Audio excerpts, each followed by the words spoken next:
Salut tout le monde, c'est Alex. Je vous retrouve aujourd'hui pour un petit point lecture. J'aurais pu attendre un peu pour le tourner parce que je sais que dans peu de temps, je vais avoir deux autres lectures qui seront terminées. Mais j'ai préféré le faire maintenant pour que le point lecture soit pas hallucinant. Il n'y aura pas de vlog lecture 24 heures finalement, du moins pas tout de suite. Mais ce sera au programme, mais du coup, pas dans l'immédiat. J'ai quatre lectures du coup à vous présenter. La première qui a été terminée, c'est Et si c'était vrai de Marc Lévy. Donc très court, très court, excusez-moi, je vous perds. Il faisait, ouais, 240 pages à peu près. Ouais, 250 pages, on va dire. On suit Antoine, je crois. Alors attendez, parce que j'ai un problème sur les prénoms là. Arthur. Il s'appelle Arthur, vraiment, pas du tout Antoine. Et cet Arthur, un jour, est tranquillement en train de faire sa petite vie quand il se retrouve avec Lorraine dans dans sa penderie, je crois qu'elle est dans la penderie, enfin bref, elle est dans un placard de chez lui. Le problème, c'est qu'il est le seul à avoir les clés, qu'il est arrivé là il n'y a pas très longtemps, mais il est le seul à avoir les clés. Et Lorraine lui annonce qu'elle est un fantôme, sans vraiment en être un, puisque elle n'est pas morte, elle est dans le coma suite à un accident de voiture. Donc le premier chapitre, c'est l'accident de voiture de Lorraine, qui est infirmière et qui, exténuée, prend la route et a un accident. Elle est, elle est déclarée morte, sauf qu'en fait, elle respire toujours. Bref, c'est assez étrange. Et elle se retrouve donc dans le placard de l'appartement dans lequel elle habite à la base, dont sa mère est propriétaire. Sauf que vu qu'elle est dans le coma, sa mère décide de louer l'appartement. Et Arthur se retrouve avec l'espèce de fantôme de Lorraine dans l'appartement qu'il loue, ce qui est assez étrange, assez fou pour lui. Au début, il se demande s'il n'est pas devenu complètement malade. Il y croit pas du tout.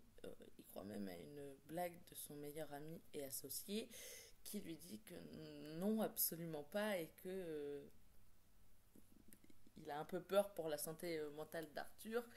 Mais, euh, mais Arthur finit par y croire et il arrive à peu à peu ouais, il arrive peu à peu à y croire et il se il fait ouais, il finit par faire confiance à Lorraine sur ce coup-là et il décide de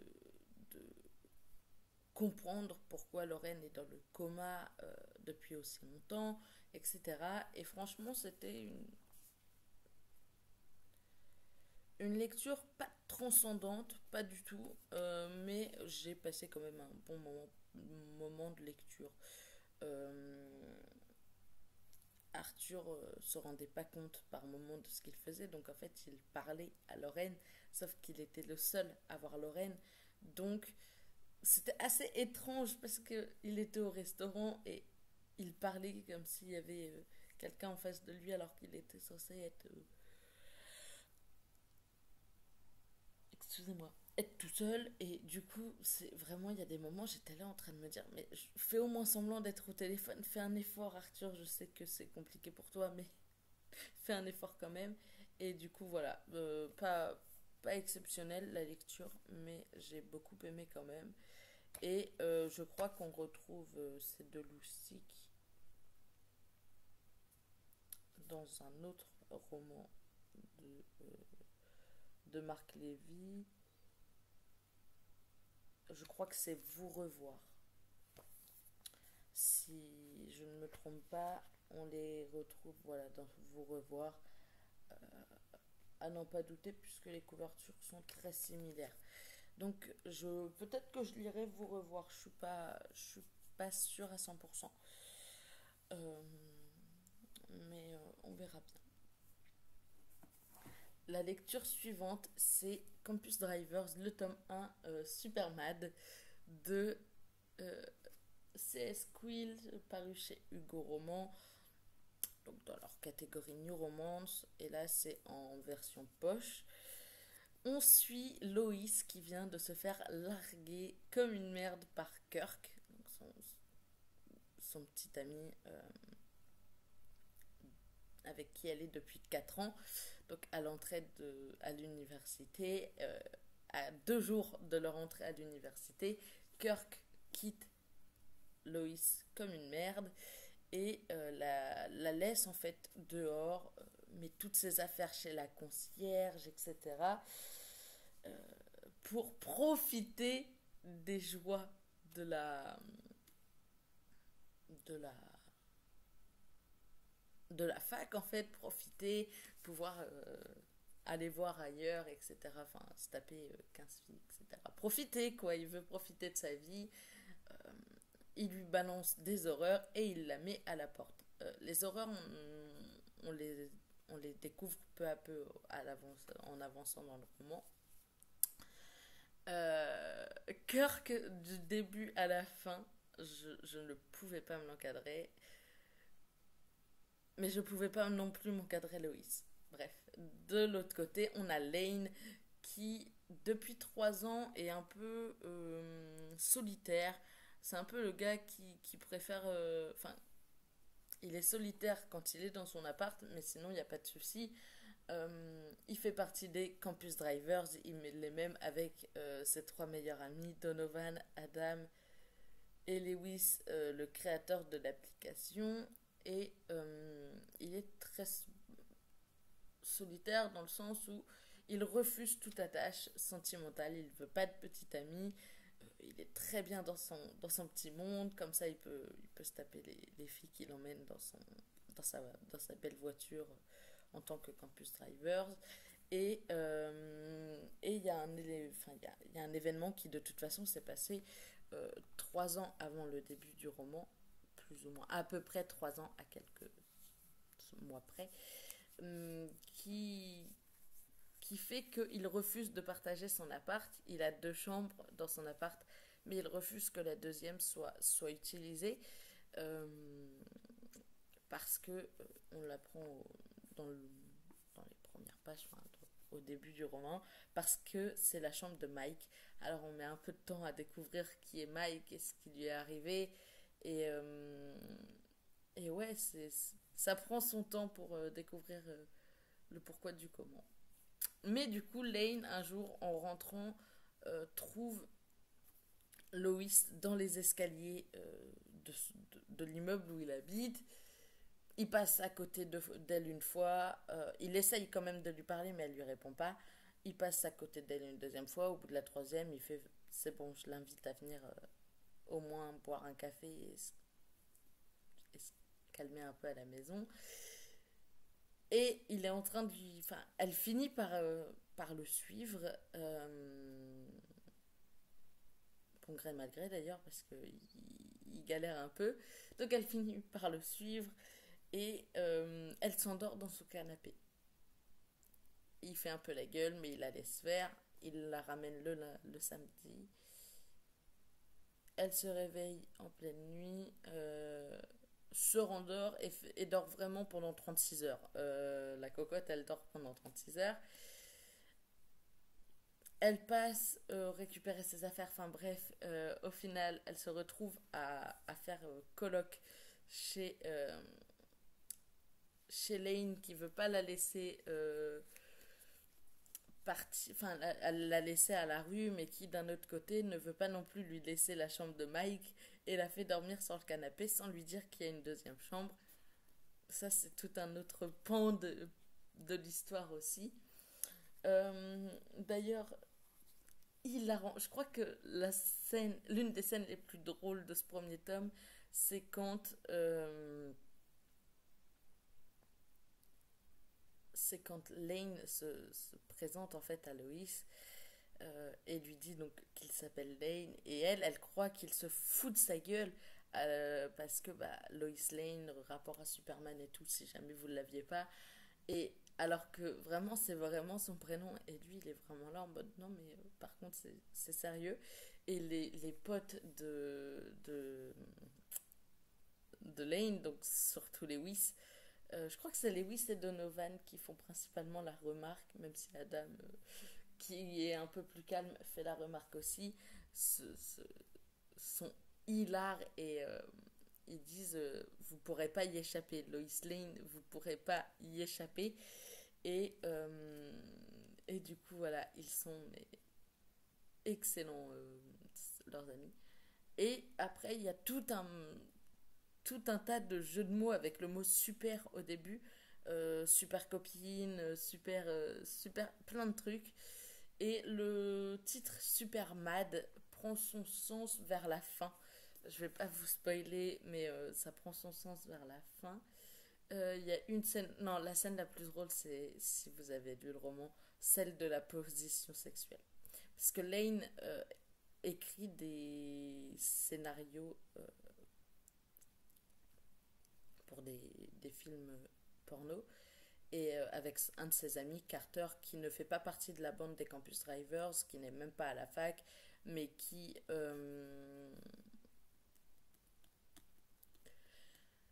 était l'ami d'enfance de Mike. Enfin bref, c'est tout un autre truc, je vais pas vous en dire plus pour pas trop vous spoiler.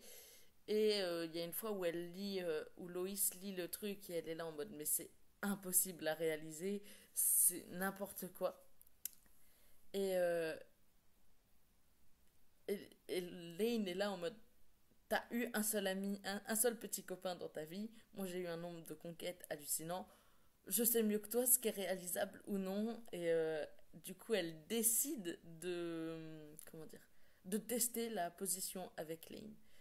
Euh, Habillée, bien forcément. Mais Carter est parti aux toilettes ou chercher un truc dans la chambre de Lane et il revient et les deux sont dans la position très étrange de leur film porno. Et, euh, et vraiment, Carter, il est là en mode mais qu'est-ce qui se passe? Mais qu'est-ce qu'ils font? mais, euh, mais du coup, voilà.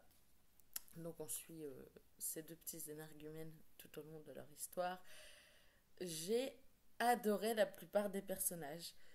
Lewis, j'ai eu un peu de mal. Au niveau des 4 Campus Drivers, Lewis, j'ai eu un peu de mal. J'ai toujours eu autant de mal dans le tome 2, dont je vais vous parler après. Et je suis en train d'entamer le tome 3 et je sens que je vais avoir du mal à le lire justement parce que c'est Lewis. Mais après, peut-être que je vais revoir mes a priori sur lui et qu'au final, je vais adorer le personnage. On verra bien. Mais pour l'instant, ce n'est clairement pas le cas. Clairement pas mon personnage préféré. Adam, on le voit très peu parce que c'est le plus calme et etc. Mais vraiment, Adam, ça se sent que c'est le gars. C'est le gars qui a un grand cœur et qui est toujours là, enfin, le plus calme, le plus adorable en fait. Donovan est décrit, et vous comprendrez ensuite, comme un serial baiser, hein, vraiment. Et Lane aussi enchaîne un peu les conquêtes, mais il finit par se calmer. On se demande à cause de qui. Euh, non, il y a eu des scènes vraiment hilarantes. J'ai beaucoup aimé Lane, surtout par rapport à son background et au fait que, ben, une fois qu'il explique toute l'histoire avec Mike, etc., principalement à Loïs, il change pas radicalement de point de vue et il n'arrive pas alerte spoil, hein, clairement, il n'arrive pas à faire son deuil en un claquement de doigts. Et c'était plutôt cool parce qu'il y a des fois où vraiment dans les romans, le personnage annonce la mort de quelqu'un qui lui était cher. Il avait du mal à faire son deuil avant et une fois qu'il l'a dit, miraculeusement, il arrive à faire son deuil. Là, non, ça se répercute encore dans le tome 2. On en entend un petit peu parler et je pense que dans le tome 3 aussi, parce que dans le tome 2 on voit bien qu'il n'est pas encore totalement serein et totalement... Il n'arrive pas à se libérer totalement du poids du deuil, etc. La construction psychologique de Lane est vraiment excellente. Kirk,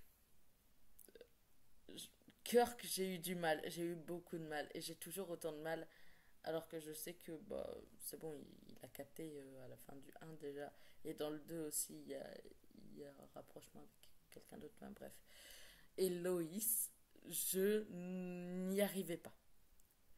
Il y a des moments où je lisais ces chapitres parce qu'il y a une alternance des points de vue. Je lisais son point de vue et je me disais, mais ressaisis-toi, ma vieille. Vraiment, c'est insupportable. Elle parle de Kirk H24, mais vraiment, c'est insupportable. Il y a Lane qui fait des efforts, qui essaye de la rendre heureuse, de faire en sorte qu'elle se sente bien, etc. Enfin, qu'elle se sente mieux. Et elle pense qu'à Kirk. Vraiment, elle m'insupporte. Mais jusqu'à la fin du tome 1, elle va. Enfin, elle s'accroche à Kirk. Elle essaye de changer pour lui parce que. euh, il lui dit qu'elle est trop grosse. Enfin, il lui a dit qu'elle était trop grosse. Du coup, elle essaye de maigrir, etc. Enfin, alors que. Mais en fait, à quelle heure tu fais ça? À quelle heure tu changes totalement de vie? Parce que vraiment, elle essaye de changer de vie pour lui, etc. Alors que vraiment, le gars, c'est juste un connard. Kirk et Loïs, franchement, j'ai eu beaucoup de mal. On découvre un petit peu Carrie, qui est la personnage principale du tome 2 aussi dans le tome 1. On en apprend très peu sur elle, à part que elle est un peu la l'esthéticienne du campus Figa, il y a tout qui passe. Elle coupe les cheveux de Lewis, etc. De Loïs, pardon, j'ai du mal, etc. à un moment. Euh, et, euh, et non, franchement, c'est petit à petit, on apprend un petit peu, on a quelques petites informations sur Carrie qui ne peut pas encadrer les campus drivers, manque de chance, et Becca, la coloc de Carrie, qui est amie avec Loïs et qui finit avec un gars, bah, un des gars, qui finit avec Carter. Très rapidement au final, hein, elle finit avec Carter très très vite. Euh, très vite même. C'est assez hallucinant. Et, euh, et du coup, voilà, j'ai bien aimé. À part que Loïs et son Kirk, là, je n'en pouvais plus. À un moment, j'ai cru que j'allais faire une indigestion de Kirk, qui d'ailleurs est un sujet de plaisanterie entre les gars à lui tout seul, puisqu'il s'amuse à imiter le bruit de vomir en disant que c'est le bruit qu'ils font quand ils vomissent le prénom de Kirk, qui manque de chance en plus et fait partie de l'équipe de basketball. Je crois que c'est l'équipe de... Oui, c'est l'équipe de basket avec Donovan et Lewis. Adam fait pas partie de l'équipe et Lane non plus. Mais Lewis et Donovan en font partie. D'ailleurs, le dernier chapitre se termine sur un match de basket où il se passe quelque chose, mais on ne sait pas quoi. On sait juste qu'il se passe quelque chose et que c'est l'apocalypse. Dans le sens où Lewis va hurler le prénom de Donovan qui lui est en train de faire ce qu'il a à faire et en fait il se passe l'événement. Lewis s'appelle Donovan, Donovan se retourne et le gars a deux doigts du malaise, hein, vraiment. Mais du coup ça empire, ça enchaîne directement en fait. Et à la base, je devais intercaler d'autres livres entre les deux tomes, enfin entre chaque tome. Et j'ai pas pu, puisque du coup, je me suis lancée dans Campus Drivers 2, du coup, Book Boyfriend, qui est légèrement plus court. Je sais pas si ça va être flagrant que le tome 1. Le petit post-it, c'était juste pour savoir où j'en étais quand j'avais prévu de faire le 24 heures lecture. Au final, je ne l'ai pas fait, enfin le reading vlog de 24 heures. que je n'ai pas fait au final. Donc, dans Book Boyfriend, donc dans le tome 2, on suit Donovan et Carrie. Oui, oui, la Miss qui ne supporte pas les campus drivers. Donovan, donc en même temps, voilà. Dès le début du tome 2, donc c'est dans le prologue, on a le point de vue de Donovan sur le match. Et alerte spoil. Clairement, si vous avez lu le un et pas le 2, ou si vous comptez les lire, et que vous avez peur de vous faire... là, je vais spoiler. Je vais spoiler de fou. Donc, je vais le maintenir. Et si vous voulez pas être spoilé, juste passez au prochain livre, puisque vous voyez la couverture sur l'écran pendant que je parle. Donc, c'est pas un souci. Vous pouvez avancer petit truc. Donc, au début du prologue, il y a enfin, au début du tome 2, pardon, il y a un prologue où il y a le match de basket sur lequel le tome 1 se termine. Et Lewis, je crois que c'est Lewis, ça doit être Lewis. Lewis et Donovan se foutent de la gueule de Kirk, qui est là, qui est dégoûté parce que Lois et Lane sont dans les gradins en train de s'embrasser et de vivre et de roucouler et de vivre leur petite vie de personnes très amoureuses. Et à un moment, Lewis indique à Donovan que son père, qui est l'entraîneur de l'équipe de basket, c'est le père de Donovan, que son père paraît un petit peu pâle, un petit peu pas bien. Et Donovan est là en mode non, mais t'inquiète, il est juste un peu fatigué. C'est nous qui courons, mais lui aussi, il bouge dans tous les sens pendant les matchs. Il est juste aussi fatigué que nous. T'inquiète, c'est pas grand chose. À la presque fin de premier carton, mi-temps, je sais pas comment ça s'appelle en basket, je crois que c'est des cartons, enfin bref. À la fin de la première période, du moins presque à la fin, Donovan est en train de tirer. Quand l'adversaire qui est face à lui s'arrête complètement de jouer, se déconcentre totalement de lui alors que c'est lui qui a le ballon. Donovan a le ballon, le gars qui est juste en face en a strictement plus rien à foutre et en fait il s'apprête à lancer, il arme son tir et ouais, il est un peu perturbé par le fait que l'autre devant là ne dit plus rien, n'essaye plus de l'en empêcher et Lewis l'appelle. Donc il se retourne en fait, il comprend tout de suite qu'il y a un problème et son père est allé au sol suite à un arrêt cardiaque, à une attaque cardiaque. Donc il va à l'hôpital, etc. Et du coup, j'ai trouvé adorable. Il y a vraiment un passage que j'ai trouvé adorable dans le sens où il monte dans l'ambulance avec son père et Lewis, Lane et Adam prennent une voiture pour aller à l'hôpital le soutenir. Il y a ce moment où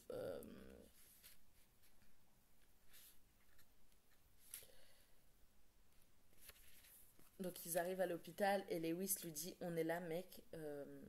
En fait il le prend il le prend vraiment dans ses bras, etc. Il est là en mode ça va aller, t'inquiète, etc. Et donc il lui dit on est là mec et vu que c'est le point de vue d'Adam, on a à l'intérieur de son cerveau et il dit nous sommes les campus drivers, nous sommes amis, mais là, alors que je vois sur leur visage la même angoisse que sur le mien, nous sommes des frères. Et vraiment, j'étais là en mode, mais oui, mais oui. Et ça, ce petit passage m'a fait penser à la chanson Brother de Codaline, je ne sais pas comment on prononce, je dis toujours Codaline, donc on va dire Codaline aujourd'hui. Et vraiment, j'étais là en mode, mais c'est totalement ça. C'est des frères, les gars, en fait. C'est pas. Il n'y a pas à chier, c'est vraiment des frères. Ils sont là, ils sont toujours là les uns pour les autres quand il y a un problème, etc. D'ailleurs, dans le tome 1, j'ai oublié, mais Hop et Prudence. Mais qu'est-ce qu'elles m'ont fait rire. J'en parle parce qu'on les retrouve vaguement dans le tome 2, mais oh, elles sont hilarantes. Vraiment, elles me font trop rire. Et donc, il y a l'attaque cardiaque du coach et son ex-femme, Hélène, la mère donc, de Donovan, vient pour s'assurer que tout va bien, etc. passer une dizaine de jours avec la petite sœur de Donovan, Amelia, qui a 3 ans de moins que lui. Je crois que c'est ça, elle a 3 ou 4 ans de moins que lui. Parce qu'elle vient de faire son entrée à la fac, donc elle a 18 ans. Et lui, il va, pendant, pendant le roman, il en prend 22, mais je ne sais plus quand. Je crois qu'ils ont 3 ou 4 ans d'écart. Et c'est très tendu entre Donovan et Amelia, et on se demande ce qui se passe un petit peu. Et quand on retrouve Donovan, c'est plusieurs semaines plus tard, la rentrée est presque là, et il y a là une fête chez lui, enfin, je sais plus si c'est chez eux ou chez Lane. Parce que Donovan, Lewis et Adam habitent dans un appart ensemble, en coloc, et Lane a son propre appart, puisqu'il le partageait avec Mike. Et je sais plus, c'est dans un des deux appartes. Et Becca et Loïs sont complètement éclatées. Elles ont bu, etc. Et Donovan va les voir pour leur demander si ils ont des conseils de couple, etc. Enfin, s'ils peuvent l'aider à devenir le petit ami parfait. Loïs lui explique qu'elle ne peut pas puisqu'elle a choisi le pire d'entre tous et que Lane n'est pas exactement l'exemple du petit ami parfait et que elle, ses choix sont parfois un peu douteux entre Kirk et Lane, c'est n'importe quoi. Becca lui explique qu'elle y connaît strictement rien, qu'avec Carter, c'est un petit peu chelou leur relation, etc. Mais que par contre, il pourrait aller voir Carrie, donc sa coloc Carrie. Et c'est ce qu'il fait, cette espèce de malade va voir Carrie. Et Becca vraiment ne le prend pas au sérieux. Elle se dit qu'il va pas le faire, que c'est pas sérieux. Et elle l'oublie. À un moment, elle zappe totalement qu'elle lui a dit d'aller voir Carrie. Parce que elle avait bu, etc. Donc ça lui échappe de l'esprit. Sauf qu'il le fait, il va voir Carrie. Et Carrie, au début, est là en mode, mais non, en fait. Carrie déteste les campus drivers. Elle en voit un qui débarque devant elle. Donovan en plus, le gars qui se tape tout ce qui bouge. Adam, on découvre dans ce tome-là que il n'a jamais couché avec une de ses clientes, alors que tous les autres l'ont déjà fait. Les 3 autres, se taper leurs clientes, c'est pas un souci. Mais que Lane, bon, il s'est un petit peu assagi, etc. depuis qu'il est avec. Il est toujours Campus Drivers, mais il se tape plus aucune gonzesse.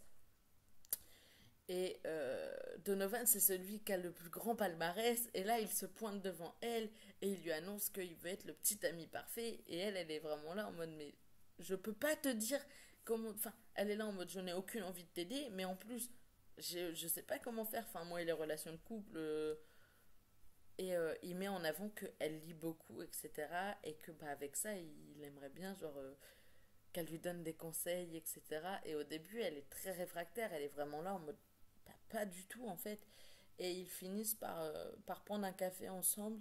Et il lui explique en fait que son envie de changement vient du fait qu'Amelia le trouve égoïste et lui ait balancé des trucs à la gueule, notamment l'histoire avec Cooper, donc un des amis de lycée de Donovan, qui s'amusait, qui prenait un plaisant plaisir à terroriser Amelia. Et en fait, Donovan se concentrait sur lui-même et laissait parfois Cooper seul avec Amelia pendant des heures, alors que alors qu'en fait Cooper terrorisait Amelia. Il y a un moment où il va chercher, où Cooper a été chercher Amelia, va à l'opposé de chez eux, donc de chez les Volinsky. On reviendra dessus. Et vraiment, il la largue là et il rentre en fait. Et en rentrant, il dit à Donovan qu'il n'y avait pas sa sœur à l'école, qu'elle était déjà partie avec une copine, etc. Et quand Amelia rentre, forcément, Donovan, leurs parents sont déjà en train de se séparer. Ils sont déjà en train de divorcer. Et Donovan, son premier réflexe, c'est d'engueuler sa petite sœur et de lui dire, mais enfin, je me suis inquiétée pour toi, tu vois, enfin, tu peux pas juste disparaître dans la nature comme ça sans nous tenir au courant. Et en fait, Amelia a essayé plusieurs fois de prévenir Donovan que Cooper était foireux, sauf que il n'écoutait rien, ce petit trou de balle. Et en fait, il raconte l'histoire à Carrie parce que Amelia lui balance toute la vérité quand il la ramène à l'aéroport. Donc on a un petit flashback où on le voit la ramener à l'aéroport et elle lui balance à la gueule que c'est un trou de balle, que c'est le pire des enfoirés, etc. Et du coup, il veut devenir le petit ami parfait parce qu'il sait qu'il ne peut pas récupérer sa petite sœur, du moins pas aussi facilement, mais du coup, il décide d'être un peu mieux, d'être un peu plus parfait.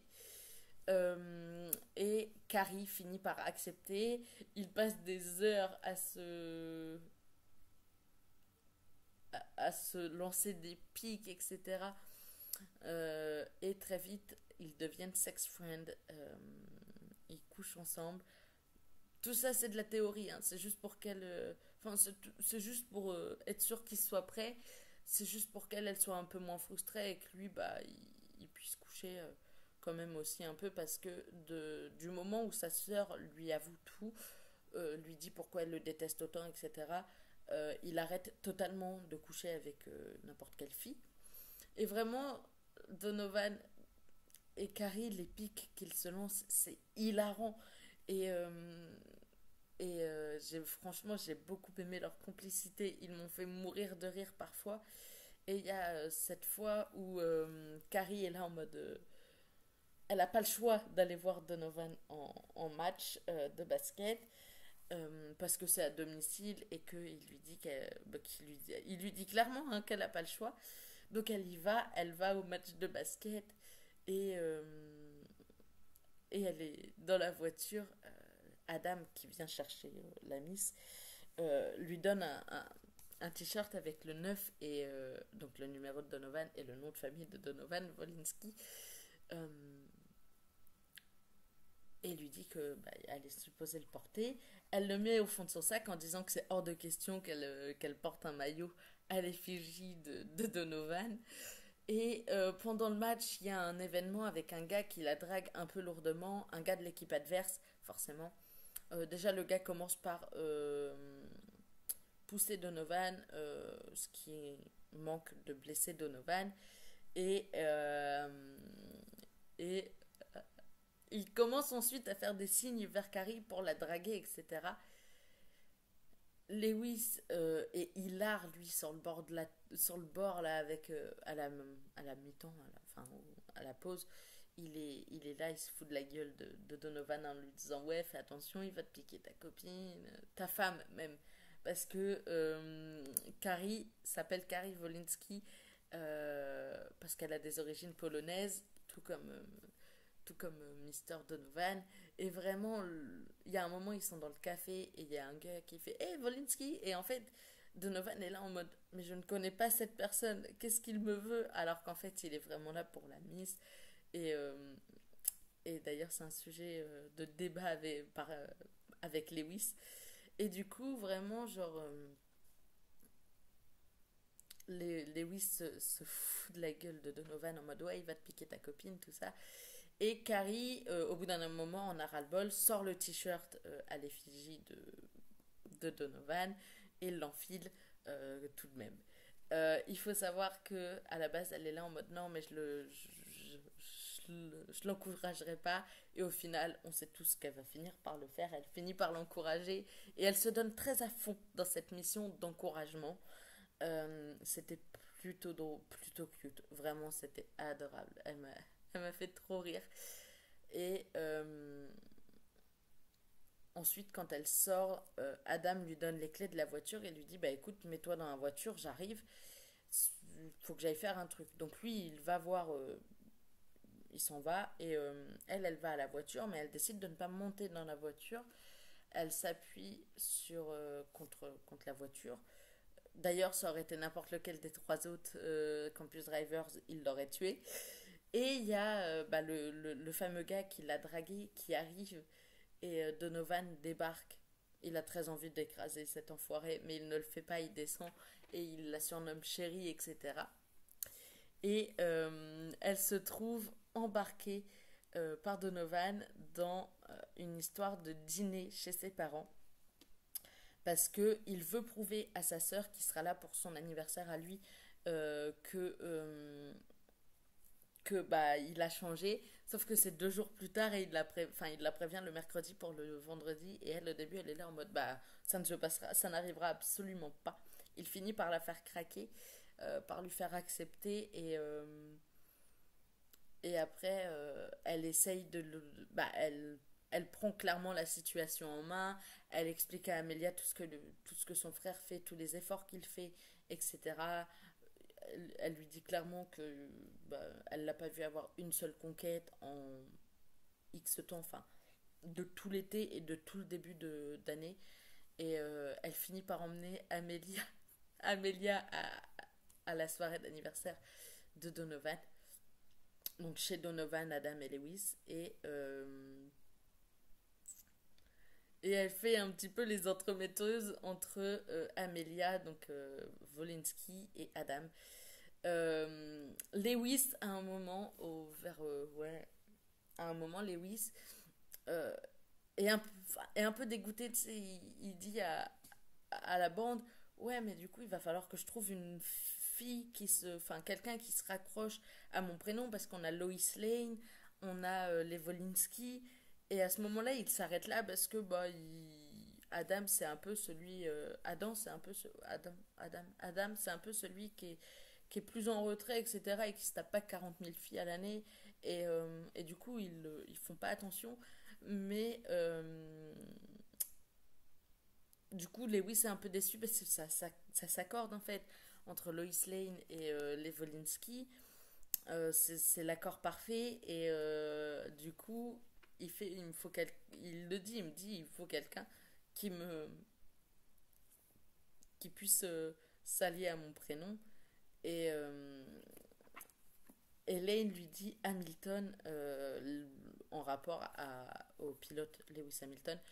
Et, et Lewis, il est là, et Lewis est là en mode ben non, mais c'est un prénom de mec, ça.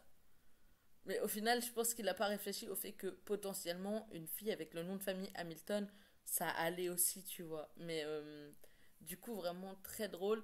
Et quand à la fin, enfin vers la fin, dans les 150 dernières pages, Adam et Amelia se mettent ensemble, j'ai éclaté de rire parce que Amelia Wolinski, donc avec un W, AW, et Adam Wilson, AW aussi, vraiment Lewis, c'est le seul qui n'est pas quelqu'un avec qui il y a une coïncidence de fou.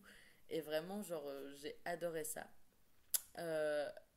Spoiler alerte, la fille du troisième ne s'appelle pas Hamilton, elle s'appelle Amy Hitman. Bon, après, il a les initiales de Lewis Hamilton s'il se marie avec Amy et qu'il prend le nom de famille d'Amy, hein, mais du coup, voilà. J'ai adoré ce tome 2. Alors, attendez. Ouais, non, c'est bon, c'est mon avis global. J'ai adoré. J'ai eu des fous rires, vraiment. Il y a des moments, c'était n'importe quoi. J'ai eu des vrais fous rires en lisant ce tome 2. Et ouais, à la fin, il y a ce petit truc qui te donne envie d'enchaîner avec la suite. Il y a Lewis qui va voir une fille pour préparer leur succession de campus drivers parce que bon, au bout d'un moment, quand ils sont plus, quand ils sont plus sur le campus, ça sert plus à rien. Et on sait qu'il se passe quelque chose, il y a un événement qui les fait mourir de rire, eux, alors que bah, Lewis est dans l'embarras et, et eux, ils sont éclatés de rire euh, à regarder la scène se dérouler. Et on ne sait pas ce que c'est, et il faut lire les 2 premiers chapitres du tome 3 pour savoir. Et voilà, je me suis quand même lancée dans le tome 3. Mais j'ai lu que les 2 premiers chapitres. Il faut vraiment que je m'y mette petit à petit. Le dernier livre que j'ai lu, c'est Une vie et des poussières de Valérie Clos, paru chez Bucher Roman. C'est un témoignage. C'est chaque jour, pendant quelques mois, Mathilde, une vieille femme de 84 ans, qui est en EHPAD, écrit dans son journal sa vie, ce qu'elle fait, etc. Mathilde, c'est une enfant de la guerre. Elle est née un petit peu avant la Seconde Guerre mondiale. Et comment dire, bah, elle a vécu pendant la Seconde Guerre mondiale. On a des passages très émouvants où elle raconte son enfance et le fait que en étant juive, euh, bah, elle devait se cacher et, euh, et ses parents l'ont envoyée dans une ferme avec sa sœur Louise, je crois. Et ses parents ne sont jamais revenus des camps de la mort. On ne se demande pas pourquoi. Euh, et elle n'a jamais vraiment cherché à comprendre. Et on découvre au fil des pages que sa fille, Rose, elle gratte un peu trop les souvenirs, essaye un peu trop d'en savoir. Euh, Quitte à mettre mal à l'aise sa mère, elle en a rien à secouer, elle veut juste savoir Rose, pardon. Et vraiment, Rose, je l'ai détestée. C'est un témoignage en fait. Et je me dis que si cette personne existe, qui a l'air d'être le cas, franchement, elle doit être détestable. Et, euh, et donc, on suit la vie de Mathilde au sein de l'EHPAD. Et il y a cette employée qui lui a offert le carnet dans lequel elle consigne tout ce qu'elle dit. C'est paru post-mortem, dans le sens où c'est bah, la fameuse employée qui s'appelle. Alors attendez, je vais juste chercher son prénom parce que tout le long du roman on l'appelle autrement. Euh, Delphine, mais que Mathilde appelle Marilyn parce qu'elle trouve qu'elle ressemble à Marilyn Monroe. Et vraiment, on suit la vie de cette femme, la vie de Mathilde au sein de l'EHPAD, et c'est vraiment tout mignon. On suit sa vie, on suit aussi un peu les frasques de sa voisine, qui est hilarante. Elle a l'Alzheimer, sa voisine de chambre, et, donc Chantal, et elle fait des fois des choses complètement incohérentes.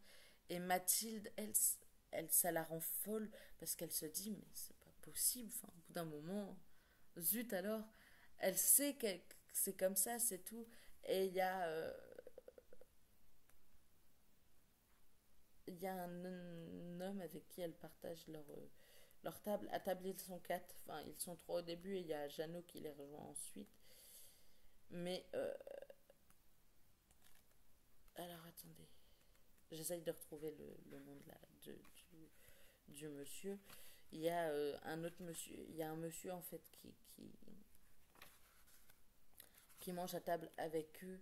Et je vais pas avoir le prénom de ce monsieur. Et ce monsieur-là, à chaque fois que un mot lui fait penser à une chanson, il va se lancer dans la chanson en fait. Donc à chaque fois qu'il voit Mathilde, il chante une chanson en rapport avec le prénom. Bref, c'est n'importe quoi. Mais c'est très mignon, c'est très touchant et en fait, c'est la réalité de ce qui se passe. Et quand les personnes sont placées en EHPAD, et vraiment j'ai trouvé ça super bien fait. Euh, Enfin, j'ai trouvé ça super que Delphine, donc qui est retombée sur le carnet et tout consigné sur un ordinateur pour proposer en maison d'édition. Euh, et franchement, c'était plutôt cool. C'était court, c'était très court, mais qu'est-ce que j'ai passé un bon moment vraiment. Euh, c'est un témoignage, j'en lis pas souvent, mais là j'avais envie d'en lire un et c'était un vrai plaisir. Je me rends compte que j'ai beaucoup parlé et je crois que c'est principalement sur ces deux petites choses-là. Euh, et, euh, et je m'en excuse. Je vous fais des gros bisous et je vous dis à très bientôt pour une nouvelle vidéo. Bye.